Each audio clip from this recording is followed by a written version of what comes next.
Bismillahirrahmanirrahim. Assalamualaikum warahmatullahi ta'ala wabarakatuh. Alhamdulillah. Nahmaduhu wa nasta'inuhu wa nastahdihi wa nastaghfiruh.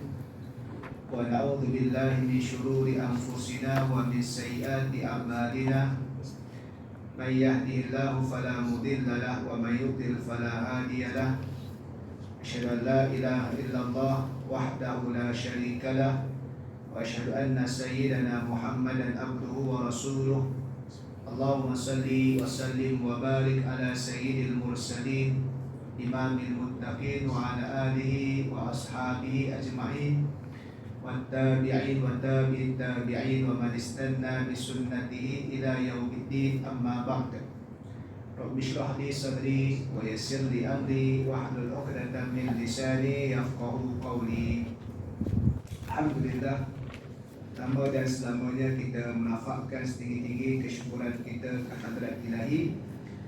Dengan izin dan limpah kurniaan darinya, kita masih lagi diberikan ruang dan kesempatan oleh Allah Subhanahu wa Ta'ala pada tengah hari ini, dan pada kali ini kita dapat meneruskan lagi pengajian kita, iaitulah pembacaan kitab yang dikarang oleh Habib Abdullah Al-Haddad, Nasihat Agama dan Wasiat Iman, ini yang diterjemahkanlah ke dalam bahasa Melayu.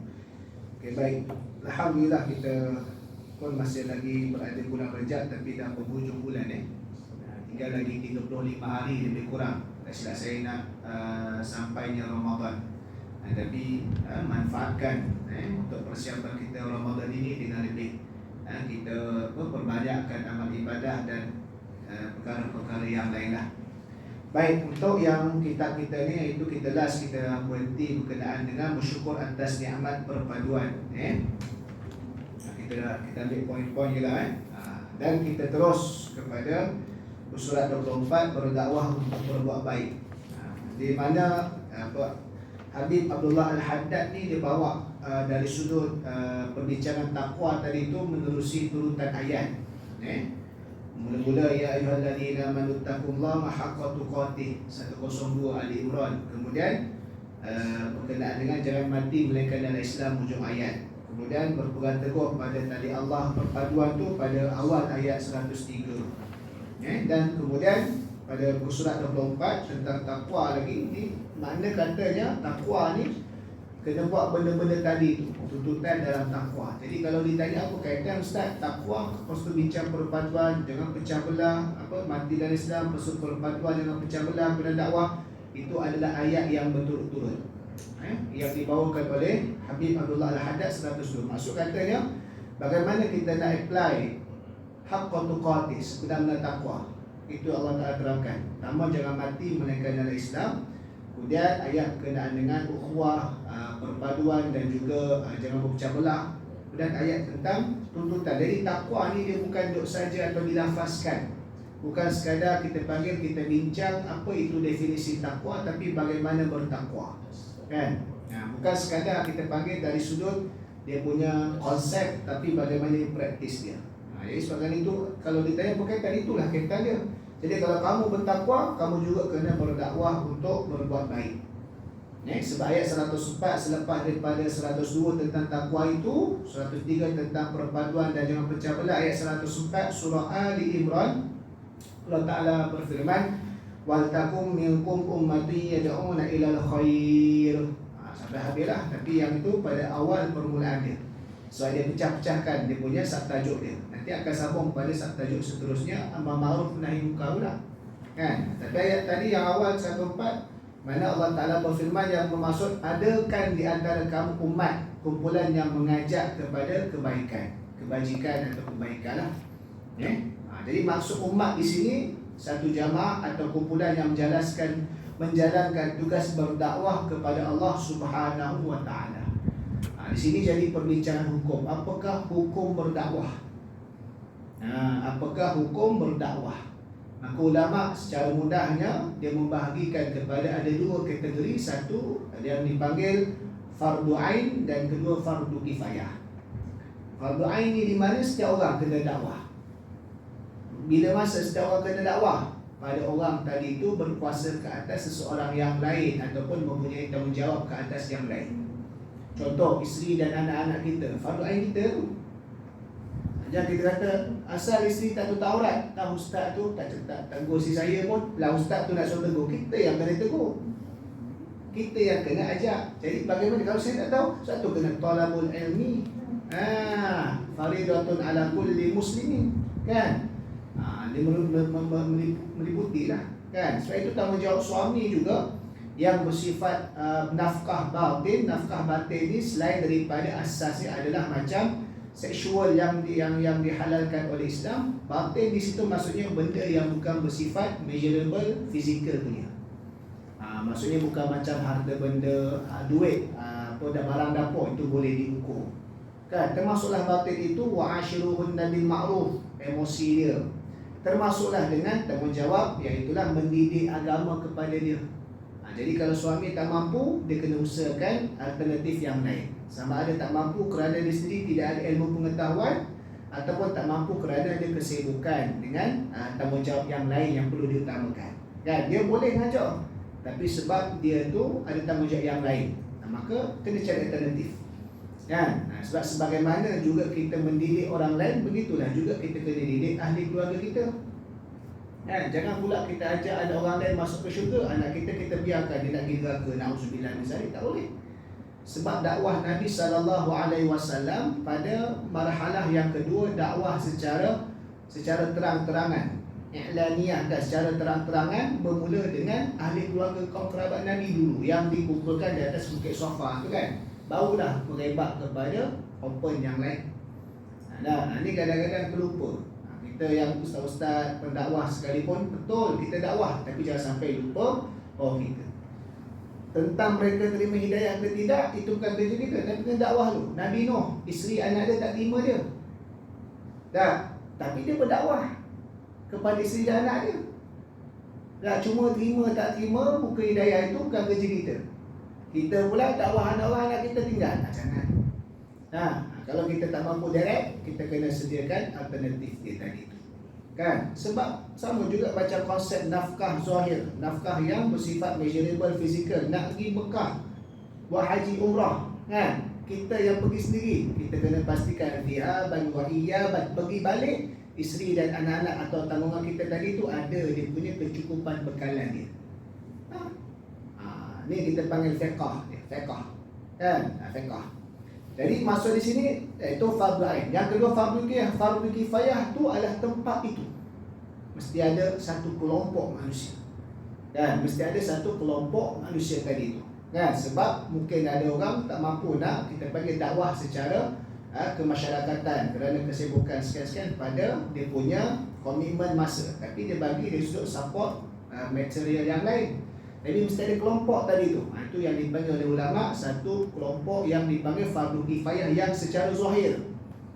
Yang lain tu secara kita panggil fardu ain atas tanggungjawab masing-masing. Tapi secara kelompok dizahirkan mesti ada. Kan? Macam kita bincang ni lah, kalau tengok dalam fiqh manhaji, hukum semayang fardu secara berjamaah. Kan? Dalam mazhab Syafi'i muktamadnya adalah fardu kifayah. Kan? Tentang afdal 27 itu fadilan. Hukum berjemaah solat fardu itu adalah fardu kifayah di tempat yang diizharkan, yang dizahirkan. Makna katanya tempat yang dizahirkannya apa? Basically adalah masjid. Sebab itu dibuat untuk solat fardu. Jadi kalau lah satu daerah tu ada masjid, masa waktu semua orang tak semayang kat masjid. Bukan semua tak semayang tau, semua orang tak semayang kat masjid. Masing-masing semayang di rumah secara berjemaah di rumah. Yang ini keluarga di keluarga. Masjid memang tak ada. Daripada zuhur sampai asar, hukum semayang sah tapi seluruh berdosa. Sebab izhar, dizahirkan syiar Islam tu tak ada. Itu beza. Itu beza dia tadi tu. Baiklah. Samalah macam azan. Azan mesti dizahirkan. Cuma berlaku isu perbincangan kalau kuliah tak dibuat keluar dan sebagainya. Cuma bezanya kadang-kadang kalau kita kata kalau tempat tu dah Muslim semua, tak ada apa isu pun, so dia ala-ala dia dakwah pada luar, itu saja. Tapi kalau tempat tu memang dia minoriti Muslim, maka ketika itu mungkin dari sudut penerimaan sebagainya dia kena ambil pendekatan yang lebih berjaga-jaga. Ataupun lebih bukan jaga, lebih harmoni. Tapi kalau azan mesti keluar lah. Sebab azan ni diizharkan. Diizharkan tadi itu. Terutamanya kalau negara yang memang majoriti Muslim yang menguasai atau memerintah tadi itu. Correct? Baik. Jadi yang berdakwah kepada Allah tegasnya ialah menyeru manusia kepada segala perkara kebaikan. Misalnya menyeru kepada keimanan dan ketaatan. Apa sahaja. Dia punya basicnya adalah iman dan ketaatan lah. Dia punya apply, dia punya tadi tu dalam kita panggil bidang masing-masing. Kalau dalam kewangan Islam, kita nak jauh daripada riba, jauh daripada penipuan, manipulate dan sebagainya. Kalau dalam bab pakaian, dah berfashion cara yang patut syariah compliant, fashion tapi itu tak aurat. Jaga dari sudut kita panggil fitnah-fitnah yang lain. Kalau sukan yang macam mana, riyadhah dan sebagainya. Kan sukan, kalau kita kes sukan ni pun mencabar. Saya pernah sebut, kalaulah nanti satu masa dah pelaksanaan Islam secara menyeluruh, secara serius nak buat, sukan ni jadi cabaran. Kerana apa? Kerana sukan-sukan antarabangsa ni bersifat dengan peraturan yang dibuat oleh antarabangsa punya orang yang bukan Islam lah. Kan pakaian-pakaian dia. So macam mana? Dia kena ada, kita panggil usaha tadi tu. Mungkin bersifat berperingkat-peringkat, tetapi kena ada persiapan. Kan? Orang menjalankan tugas dakwah akan menerima penghormatan yang tinggi di sisi Allah. Kan? Memperoleh jasa yang besar untuk mendekatkan diri kepadanya. Kalau zaman dulu nasyid zaman dulu kalau kita dengar kan, memang ingat kepada semangat berdakwah, jihad dakwah. Cuma nasyid zaman sekarang ni mengingatkan kepada cinta Islami. Cinta yang Islami. Dia bercinta hubungan fitrah Islami yang Islami punya. Tapi kalau dulu tengok Ustaz Asri Rabbani, sebelum pecah ada Rabbani, Hijaz, Nada Murni kan, geng-geng tu gabungan dalam murni Allah. Sudah sunnah orang berjuang. Dengar tu lirik dia tu Allah Rabbi. Dulu nasyid ni orang tengok, orang yang nyanyi nasyid ni pun nampak ustaz dah terus. Sekarang ni kadang-kadang ada segelintir mungkin orang nasyid ni ustaz dan nasyid. Dia tak tahulah trend tadi tu. Kita ikut trend tu supaya kita boleh masuk. Cuma jangan sampai kita tenggelam. Sebab Islam mesti influence the others. Kita yang mempengaruhi, bukan influence by others, bukan kita dipengaruhi. Kan? Walaupun kita panggil ialah dari sudut tidaklah jadi haram terus pakaian tadi tu huruf, tapi jangan sampai hilangnya image. Hilangnya image identity tersebut tadi tu. Kan? Sebab kalau kita panggil dulu punya orang punya ni, kalau dia punya Islam dia tadi tu tampak secara dia panggil secara praktis luarannya pun dah mula nampak. Kan? Jadi di situ kita panggil hebatnya penerapan Islam tadi tu kalau nasyid sekarang nasyid macam-macam lah kita panggil sampai. Kalau tengok kategori nasyid pun apa sahaja yang bersifat membawa kepada ketuhanan ataupun nilai positif secara neutral pun diterima dalam kategori nasyid sekarang. Kan? Kalau dulu nasyid suku. Nasyid kontemporari. Nasyid kontemporari. Sampai dia ubah nasyid kontemporari, nasyid lama tu dia bagi nasyid padang pasir. Itu teramanya kalau yang tak main. Tapi bagi saya, kalau sekadar peralatan tu berubah, it's okay. Tapi kalau sampai image, sampai apa pun berubah habis tu, itu something wrong lah. Tak berapa shock sebenarnya tengok. Boleh je ustaz nak ceramah, baju lengan pendek, pakai cap mahizim, boleh je ceramah. Tapi hilanglah image tadi tu. Dia ada izah dia panggil ada, kita panggil kod pemakaian dia yang bersesuaian dengan image sesuatu, identiti bersifat keagamaan. Macam mufti pakai topi, pakai topi harus. Tapi ni hilang, respect tadi tu hilang. Dan dia dipanggil macam kita lah. Orang dulu ni huruf pakai kain batik kan, kod dia. Yang kalau janda macam mana, anak dara macam mana, dan suami macam mana. Itu dari sudut yang lebih details. Yang lebih ni, kita kalau nak semayang pakai kain zaman dulu. Kan, sampai pakai kain tu. Suruh tak boleh. Kan, tapi nak lebih menjaga. Tapi sekarang penerimaan okey. Tapi yang penting dia punya adalah clean, bersih. Kan, sampai dulu kalau orang pakai seluar jin tu, pakai ni nak masuk masjid tu takut. Izzah hanya punya tu. Bukanlah kata dia menghalang, tapi dia punya boleh datang satu tu. Kan izzah tadi tu. Macam kita lah, kita sebagai seorang ayah, kita ada izzah yang dilihat oleh anak kita. Kalau anak kita kecil tak pandai berfikir lagi, bertimbang, kalau dah sebagai usaha, ayah aku pun macam ni, dia hilang izah kebapaan tadi. Kan, dia ada satu kedudukan dia. Dah dipanggil. Bukanlah kata tak boleh, tapi kadang-kadang itulah kita punya macam kod-kod dia tadi tu. Kan, paling-paling tidak santai tu biar kena pada tempat dia. Santai tu biar kena pada tempat dia tadi pula. Macam sultan. Raja-raja kan masa Sultan Selangor datang rasmi kat masjid tempat saya jadi nazir 2017 atau 18 saya tak ingat, 17 tak silap. 17 tak silap. Dia kata apa? Time Sultan tengah nak punya, jangan ambil gambar. Sebab bila punya kan macam-macam. Daripada satu gambar tu dia tak berapa, dia hilang respect apa dia punya izah dia hilang. Tapi ada jenis yang santai itu pulang pada negeri masing-masing lah. Tapi masa tu tak boleh. Sultan datang jangan selfie. Jangan. Tapi kalau yang di Putera Agong sekarang ni dia okey. Dia bergantung pada cara protokol dia. Kan? Nak jaga. Kadang-kadang kita mulut. Apa salah? Memang kita nak makan, memang kena buka. Tapi dia jadi aib pada orang tu secara public. Itu jaga. Bukan dia tak boleh makan. Macam kita bukan tak boleh pakai santai, boleh. Pakai pada kena dia. Maksudnya gitu. Maksudnya tadi tu yang penting kesesuaian tadi tu jangan sampai tu lah. Sebab kalau dulu tengok sampai ke nasi-nasi zaman dulu ni hebat orang dulu kan. Tapi walaupun macam tu penerimaan dia orang boleh. Konsert pernah buat 10,000 orang zaman dulu boleh datang ke nasyid hebat kan. Hebat kita panggil dah dulu walaupun kita panggil yalah. Tadi persaingan tapi jangan sampai. Jadi yang penting asasnya dia punya nak berdakwah kepada Allah Subhanahu wa taala lah.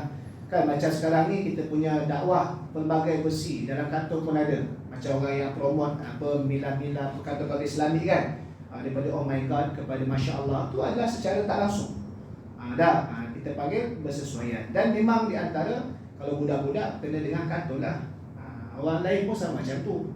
Kan, saya baca penulisan masa zaman masuk master tu ambil media, ada satu subjek tu media dan dakwah. Memang ada artikel dibuat, contoh macam Jepun, cara nak dia brainwash ataupun nak educate dia punya child dia tadi tu bermula dengan komik. Sebab tu kartun Jepun main kartun. Sampai tahap dia letak dia punya satu metod dalam kartun dia tadi tu, hero-hero kartun anime ni bukan hero yang perfect. Maksud katanya apa? Dia semak, dia hebat. Tak, dia adalah hero-hero yang ada kekurangan tapi semangat dia tinggi. Contoh kalau sempat-sempat yang tajuk-tajuk yang zaman dulu sekarang saya tak tahu dah lah mas baca dan Slendang, Sakuragi Hanamichi. Sekarang masih ada iaitu One Piece, Monkey D. Luffy. Sebelum pada itu Goku kalau ikut Bezita matang Bezita lagi. Kan? Monkey D. Luffy, One Piece matang Zoro dengan Sanji lagi. Kan? Slendang, Sakuragi Hanamichi banding dengan Rokawaku Stylo lagi. Tapi dia letak dalam tu bila baca tu dia tak pernah berhenti daripada berusaha. Sama lah sebelum daripada Jepun masuk World Cup, Captain Tsubasa dia macam mana. Jadi generasi yang nak dibentuk tu bukan masuk 3 tahun untuk sampai ke world class 20 tahun. Kita latih hari ni nak besok masuk World Cup.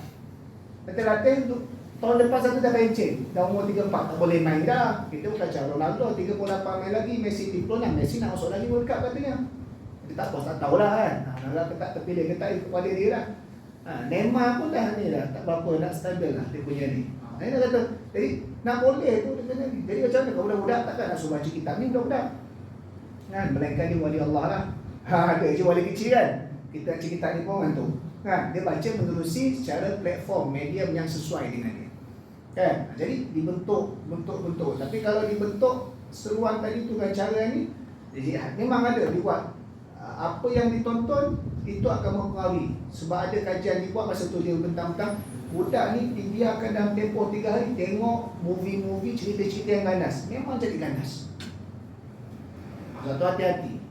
Nah, hati-hati. Kalau peringkat kita punya cerita dan TV kan ada tapisan 13 apa dah. Lepas tu you umur sebagainya. Itu penting. Kita tak khabar. Sebab itu zaman dulu satu Ustaz kata Dajjal ada dalam rumah. Sebab TV itu satu, mata satu Dajjal. Dia nak bagi alert tentang itu kesan dia. Jadi samalah kita dakwah kita dalam TV, dalam radio, dalam bacaan, dalam apa sebagainya. Macam semalam saya ada bengkel kan, saya bengkel. Okey, kalau pensyarah ni selain daripada dia kena ngajar, dia kena buat artikel lah, research. Dia kata apa? Kena banyakkan lagi research Islamik dalam Scopus dan sebagainya. Sebab apa? Dia kata majority, bukan majority, banyak lah. Dia kata kalau yang Islamik dan Scopus kadang-kadang orang yang plural punya tulis bahasa Islam. Jadi kita yang pure Islam, fikrah Islam ni kena banyak lah. Kena buat yang masuk, tak apalah. Dah, kita ikut dia punya guideline macam mana sebagainya. Boleh tu, kamu dah tak? Dah, pernah satu tu, tu nak publish tu kena ada grant. Saya publish, saya ada masuk sampai punya, saya buat untuk Hong Kong Journal of Social Science. Pasal kesan halal tourism during pandemic COVID-19. Apa kesan berlaku dekat Malaysia ni. Tak kat situ lah. Sebab dia mudah sikit, dia ada 1, 2, 3, 4 saya ambil 4 ni pelajar-pelajar kan. Nak publish 420 euro satu paper. Kan? 420 euro satu paper. Nak separuh gaji kita lah. Tu kena ada gerak, ada buang-buang nak publish. Tapi nak boleh, nak panggil Islamisasi ke arah kita masuk tadi tu kena. Sama. Sebab dia akan rujukan bobok itu sebagainya. Jadi begitulah dalam mana-mana platform yang kita ada tuan-tuan. Tuan-tuan tempat kerja tuan-tuan, kalau yang pasal industri, education dan sebagainya, kan? Jadi benda tadi tu adalah kita panggil dakwah. Jangan sempit sangat dakwah di atas meja ceramah semata-mata. Kan Syekh Qurtubi pun dah tegur dah dalam fiqh aulawiyat, sampai dia kata pelajar-pelajar Mesir ketika itu sampai tinggal bidang pertanian, kejuruteraan semata-mata nak berdakwah, masuk dakwah yang dia faham ceramah ni. Kan? Jadi sempit sangat dia kata. Jadi kena lihat Islam yang syumul, dia boleh semua. Jadi basic dia iman dan takwa dari ketaatan. Mana-mana lah. Ya, mana-mana tadi tu. Kan? Kalau orang yang dalam pertanian tempat kita kena ingat kan, dah dapat sawah tuai zakat. Zakat pertanian, zakat padi. Ada yang jelas. Ada sebab tak tahu. Ada sebab ialah kita panggil dah kita nampak macam biasa, tapi sekali dia tuai tu dia punya berapa ekar, kalau besar pasal dia besar lah, walaupun berapa aja kan. 1 ke 40 berapa kalau pertanian sebagainya. Contoh. Jadi nak bagi tu Sebab itu kerja dakwah ni besar pahala dia. Man da'a ila hudaka lahu minal ajri mithlu ujuri man tabi'ahu min ghairi ayyaqusa min ujurihim syai'. Siapa yang buat kerja dakwah dia dapat pahala, dan orang yang ikut saranan dakwah dia tadi tu, orang kedua dia dapat pahala yang kedua. Macam sistem MLM tuan-tuan. Kan? Kita sebagai up level punya up level punya sebagainya, bawah tu kita dapat commission sikit. Kan? Itu kerja dakwah. Sebab itu kita buat semua baik ni, Nabi dapat pahala. Sebab tu Nabi kedudukan dia sentiasa tinggi walaupun dah wafat. Ulama-ulama yang ngajar ni kan, orang ngajar Imam Nawawi dah berapa ratus tahun dah meninggal, Imam Syafi'i ratus tahun, tapi kita belajar daripada kitab dia, tulisan dia apa, dia dapat pahala kredit ke dia. Walaupun Imam Nawawi ni 45-48 tahun je umur dia, maksudnya dia sudut nak beramal je, itu je umur dia. Kita kadang-kadang umur 60-70 kan. Jadi begitu. Jadi paling asas tadi itu dakwah yang secara fardu ain kita kepada ahli keluarga kita. Anak-anak buat baik, kita dah meninggal dapat pahala tuan-tuan. Memang tak nampak sekarang. Kat kubur dah nampak rasa dah. Begitu, tapi begitu juga waman da ila dalalatin, siapa yang seru ke arah kesesatan, perkara tak elok, dia dapat dosa sebagaimana juga dapat dosa daripada orang yang ikut dia. Itu kena ingat. Tapi bezanya siapa yang buat jahat ni, diceritakan dalam Quran dialog tentang orang yang kafir masuk neraka, dia nak blame ke atas iblis. Iblis kata tak siapa suruh ikut aku. Macam tu. Kita tak boleh. Kan kita tak boleh beralasan. Dah dia ni ajak saya. Dah boleh. Ke akhirat dah tak ada dah. Iblis pun kata siapa suruh ikut aku. Kan?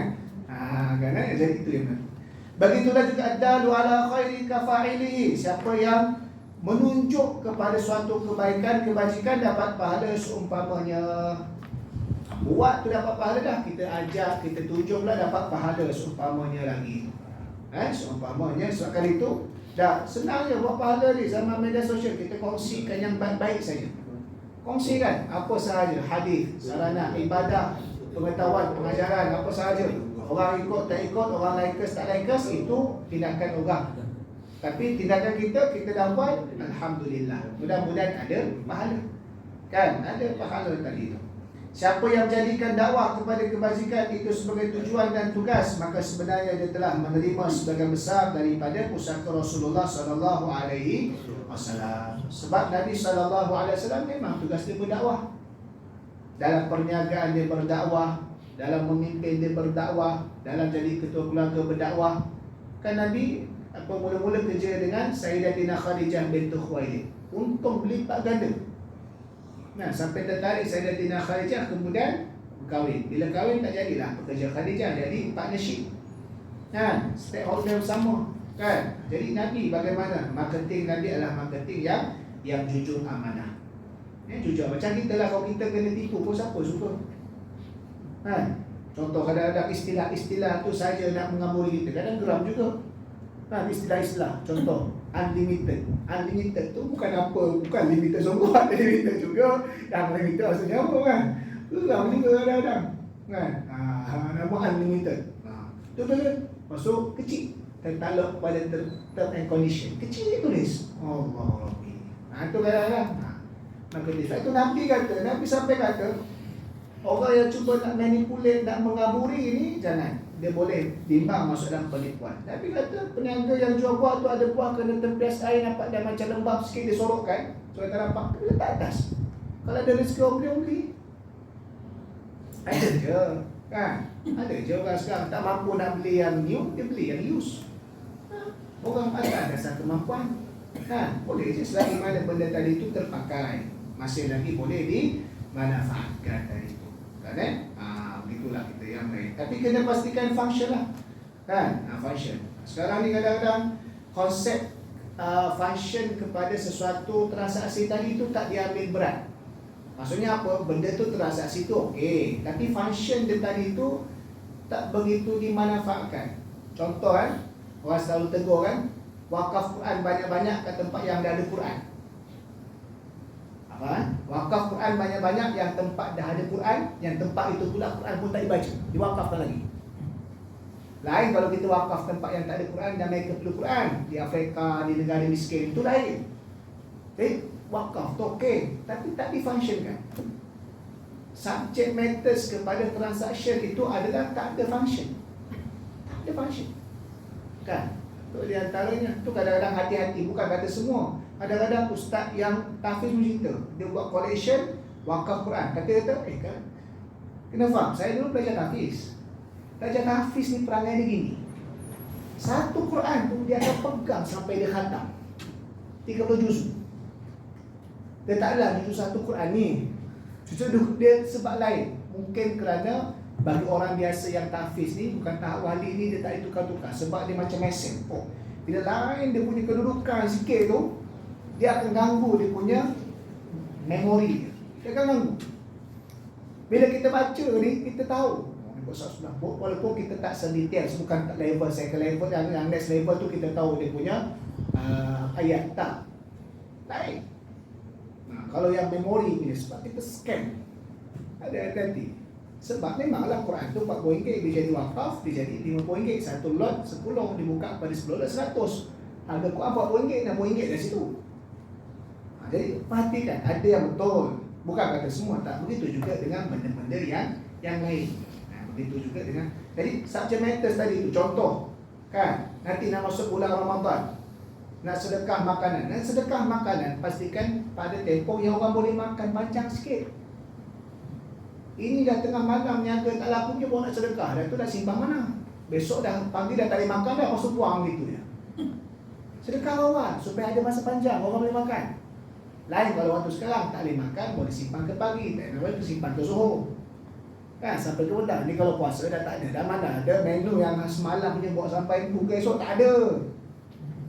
Tu subject matters kepada nak sedekah tu. Sedekah tu bagus lah. Tu kadang-kadang tak diperhalusi dengan baik. Kan? Contoh macam mudah kita panggil, kita belikan sesuatu untuk anak kita yang tak sesuai pada tahap dia. Tak sesuai pada tahap dia. Sama ada rosak ataupun tak terpakai. Kan? Kita beli handset untuk anak kita, contoh. Cukup lah handset yang ratus biasa je. Tapi handset flip phone 4,000 tu kita pakai lah. Kita ada, mungkin ada keperluan.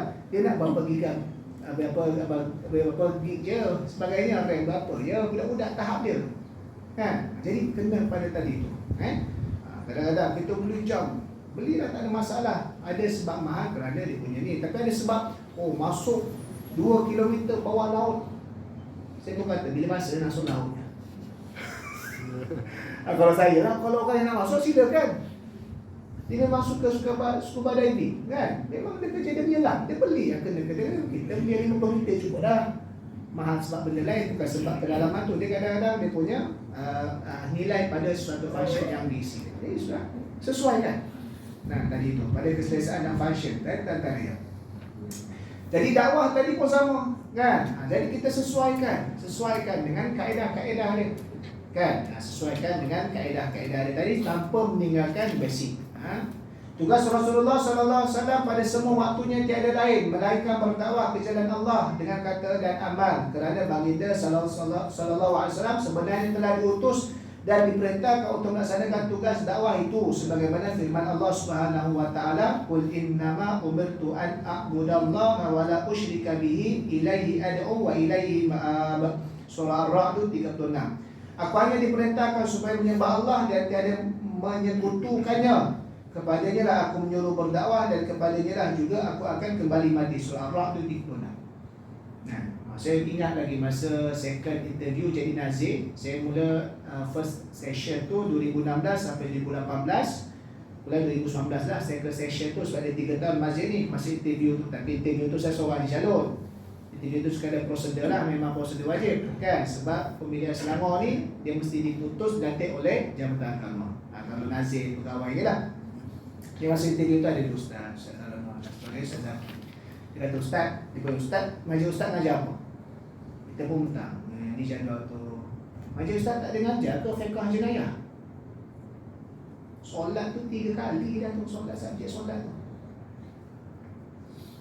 Dia kata ustaz kena susun tu supaya dia orang nampak belajar tentang asas-asas tentang Islam. Apa tak? Maksudnya apa? Tugas kita ni adalah kita nak kena sediakan dia orang tahu. Kadang-kadang itulah function, kadang macam selalu Ustaz tegur, belajar kitab haid dan istihadah. Yang datang tu muslimah yang dah menopause lah kan, tak ada function melainkan dia tu tutor. Belajar nak ada bulatkan contoh lah kan. Jadi function tadi tu Ustaz tegur, Ustaz punya kitab pasal solat ni dah 3 kitab. Bukan kata solat tu tak penting, cuma perbahasan tu boleh di-compile dan di-simplify kan. Udah ya, untuk orang awam, bukan untuk ni. Tapi benda lain tertinggal. Tu kadang-kadang berlaku. Kadang-kadang berlaku macam benda lah pula benda tu 11 kali. Bulan depan tanya, tak ingat dah. So, kita panggil yang awam punya untuk kena simplify. Tak payah nak pening-pening. Tapi kena tahu semua. Contoh, dia kena cakap macam tu, maksud kita pun susun dah balik, maksud kita jemput dan sebagainya. Benda tadi tu maksudnya adalah nak beritahu supaya apa yang mereka perlu tahu, selain daripada apa mereka memperkemaskan kembali apa yang dah tahu kan. Ini benda dah 30 tahun dah baca Yasin, nak rombak balik kata Yasin tu bid'ah, payah juga macam tu. Itu pengurusan yang tak kena baru atur dia kan. Benda-benda khilaf tadi tu kadang-kadang benda jadi leceh ni, benda khilaf tapi dimainkan jadi orang duk pening. Itu antara kesilapan para pendakwah tadi itulah. Kesilapan para pendakwah tadi itu dalam nak menyampaikan sesuatu kepada orang awam tadi itu, ataupun secara publik lah. Kalau orang awam ni kalau sudah ada, tapi publik kita panggil. Jadi ada silibusnya. Nyatalah kini bahawa orang yang amat dekat dan amat utama kepada Rasulullah di dunia sallallahu alaihi wasallam, di dunia dan di akhirat, ialah orang yang berberat terhadap tugas dakwah. Jadi macam tadi itulah, bukan bermaksud dakwah tadi itu profession yang sebagai pendakwah bebas. Kita semua pendakwah.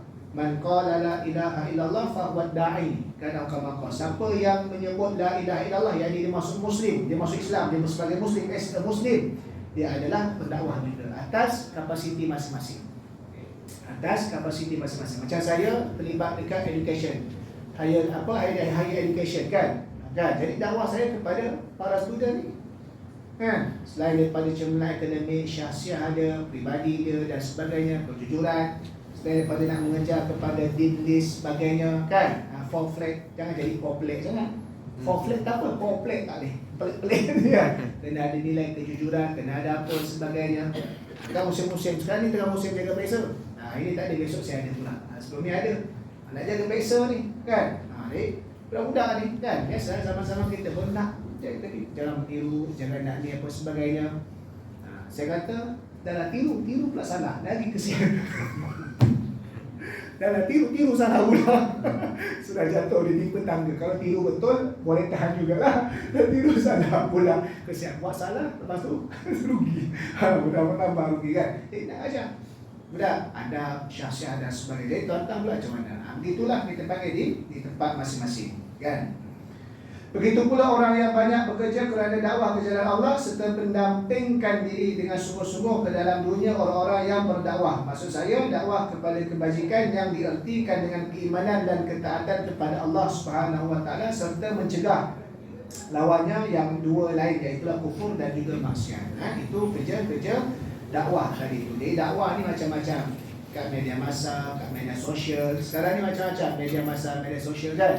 Dakwah ni maksudnya kalau bahasa yang nak dapat kita panggil catchy sikit, campaign, promosi kan, nak ajak orang ke kita, ke Islam kan. Tuan-tuan ada buat syarikat ataupun ada mana yang bahagian ni bisnes, dia dakwah bahasa secara Arab language dari Arab language, seru orang ajak kepada yang kita ni, ajak kepada bisnes, ni ajak kepada ni ajak kepada ni, ajak kan. Islam basic, Islam ajak kepada kebaikan, ketaatan dan sebagainya. Tapi basically adalah bukan sekadar kebaikan, tapi mesti dia engagekan kepada Allah Ta'ala.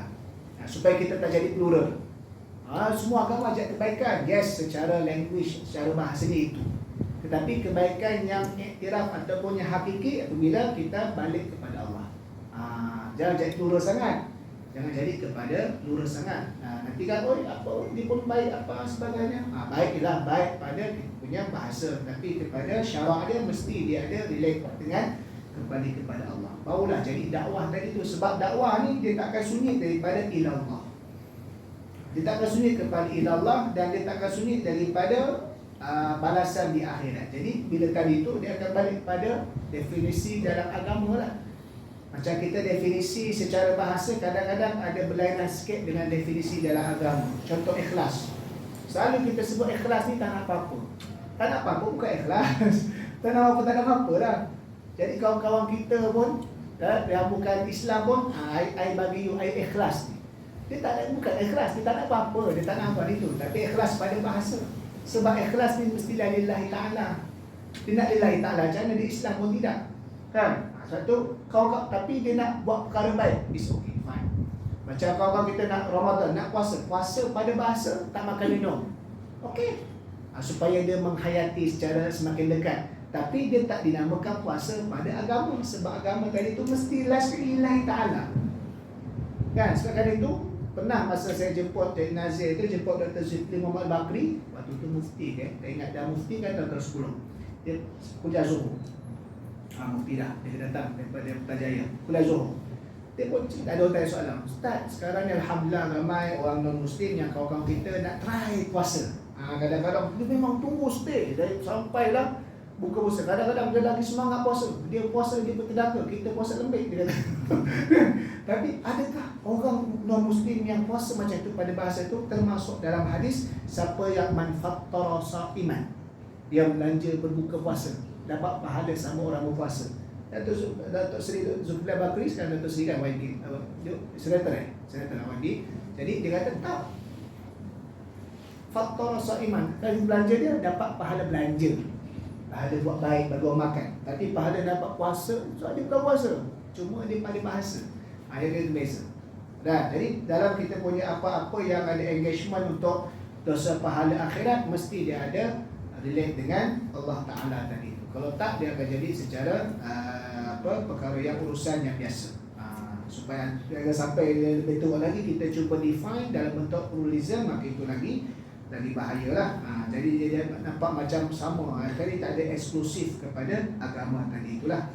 Itu bezanya. Jadi itu di antara kerja dakwah dikaitkan dengan kita panggil takwa tadi itu. Orang yang bertakwa mestilah orang yang kita panggil ada responsibility dalam dakwah. Dan ikut tahap kemampuan basically adalah kita punya our own responsibility lah, kita punya keluarga dan siapa yang berada di bawah tanggungjawab kita. Itu paling asas.